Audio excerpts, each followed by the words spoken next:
Hi, good morning. This answer is for Fee, but I really want to stress, guys, back arching needs to be taken seriously. I cannot tell you enough that someone can't assume that it's, let's say, cerebral palsy or the signs of cerebral palsy without doing an evaluation. And this time you need more medical help. Back arching can be from several things. Yes, it is a very dominant behavior in infants and children with cerebral palsy. Why? Because it combinations in with the vision. One of the things that your vision is meant to do is cross a visual midline, right? They're supposed to be crossing a midline in a vertical and horizontal position, right? However, when your child has issues with muscles, lots of times they have issues with movement. Okay, this is why I'm a big advocate of checking out the vision. So when your child can't, in a sense, look up or let those eyes lead into this, and you'll see that more efficiently around the 4.5-month level, right? They will look up. So imagine, so here's a visual midline, right? Here's a visual midline, right? That's a difference between this. There's no visual midline and there's no visual midline. And so lots of times your child, when the eyes are more superior than their movements, they'll need to back arch to get their eyes in position to see. Now, some kiddos are so much so that, let's say this is difficult to do, I'll go all the way this way and turn it around that way. And again, that's where you get that craning neck and so forth to look at it. Joke around with my one client, and she used to call it crop circles, you know what I mean? Because the way that her child would work the vision and try and move around the room based off of his inabilities to move due to the brain injury, cerebral palsy. Cerebral palsy, by definition, used to be a birth injury, any kind of injury to the brain, usually in 5 and below is cerebral palsy. However, yes, adults, brain injury, so forth, would get a diagnosis as such. Now, that being said, and even if you do have cerebral palsy, you need to start checking the other things. First of all, if they are doing it because they're visually, impaired with the visual midlines and so forth, you really want to have, and any child with neuromuscular actually should have an ophthalmology appointment, because why? Eyes are muscles.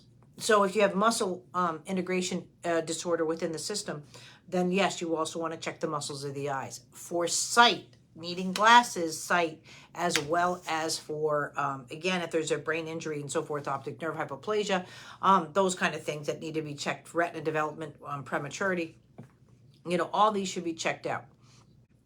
Now we're looking at your breath to swallow ratio. Your breath to swallow ratio really regulates in a newborn, right? They should be able to breathe when they need to and at the same time swallow. You'll start to see, hi Fee, this is for you, but this, you can go back if you haven't watched the whole thing. I'm glad you're seeing the eye doctor. You want to make sure you're doing my tips for ophthalmology, and you want to make sure that he's having a retinoscopy. That's a manual examination of the eyes to see, and after all that's done, I want to see the report, because lots of times what they're looking at for is still just the health of the eyes, which is the optic nerve, as well as the retina.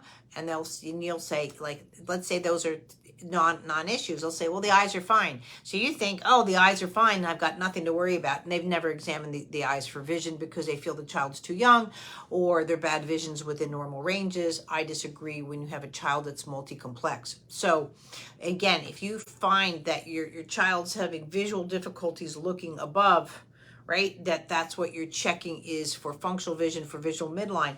But if a child has an astigmatism, let's say, and we can do all this, guys, look up and down, and now cross your eyes if you can, and now try and look up and try and look down. When the muscles are involved like that, you lose your ability to do these things. And so you really need to be checked for vision, especially in astigmatism in this case, or any kind of eye alignment issues. But getting back to, again, back arching, please, where it can be very dangerous is propping your child. So if the child's back arching and you prop them, especially in a car seat, and you get these donuts and everything around the neck. If your child has issues with the breath swallow ratios, and it can be from a number of things, that can be very dangerous, because what happens when someone's trying to drown you?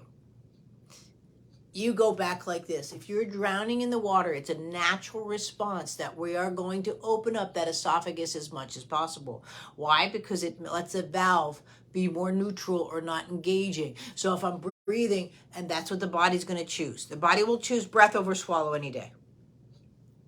It wants to breathe. The brain needs to breathe. That's the one thing it needs to do to stay alive. We can swallow or do food another day, but so you'll see this kind of arching. So one of the conditions can be reflux, gastroenterologist, and again, get your dance card full. I know I'm mentioning a lot of doctors. I'm the first person. You got a medical problem, they're that way. I'm here for your movement, but I don't want anybody to assume, oh, your child might have cerebral palsy when these haven't been evaluated. Right, so you're looking for reflux because if the gas is coming up and so forth, because your child is nonverbal, he can't say like I need a Tums, you know what I mean, like or my stomach hurts, right? So they're going to position, and severe positioning is Sanders-Foer's syndrome, right? And all that, and the valve also technically is overgrown, and it's called laryngomalacia.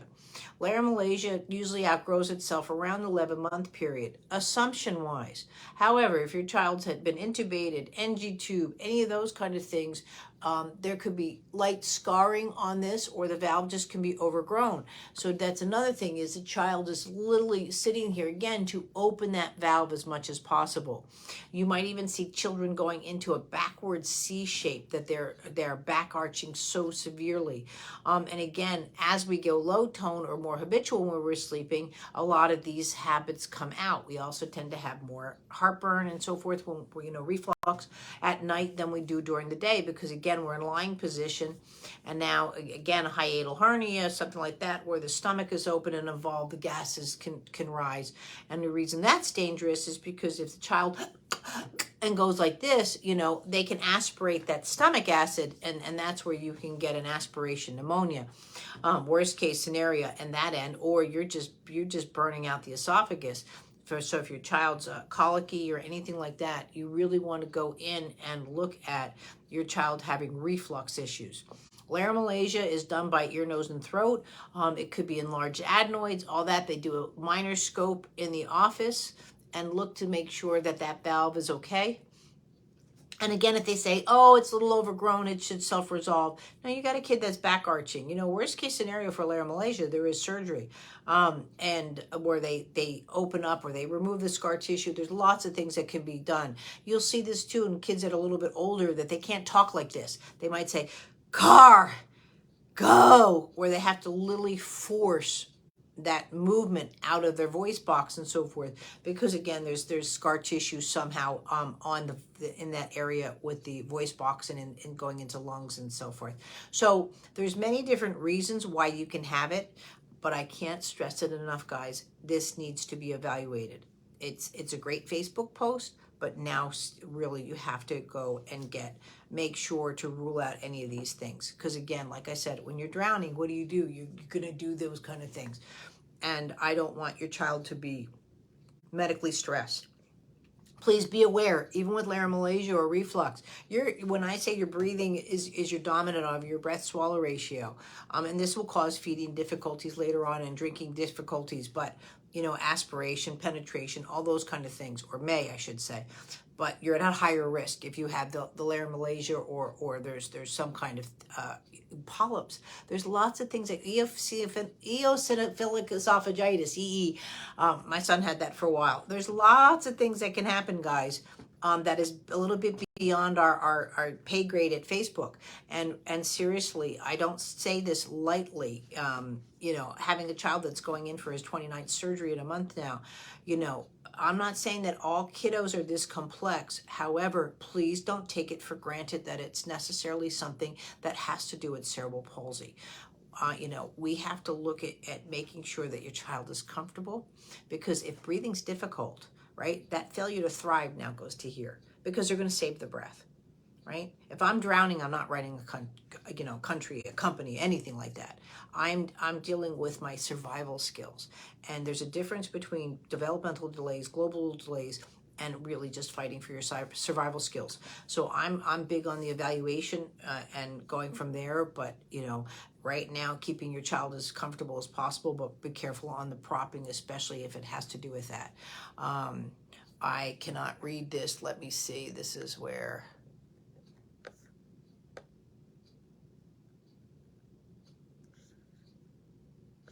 So you got the eye exam going on. You've been referred to ear, nose, and throat. I would actually fib a little bit. I'd call the office manager at your ENT saying my baby is having difficulties, failure to thrive. Those are their buzzwords. Difficulty breathing and back arching, and the pediatrician has concerns for laryngomalacia. I mean, or increased adenoids or that kind of thing, to get your child in sooner. Right? Sometimes, you know, you have to take that extra step and get in, because sometimes with a lot of these doctors, you could be 6 months out, and that's not acceptable. So I hope that helps, and thanks.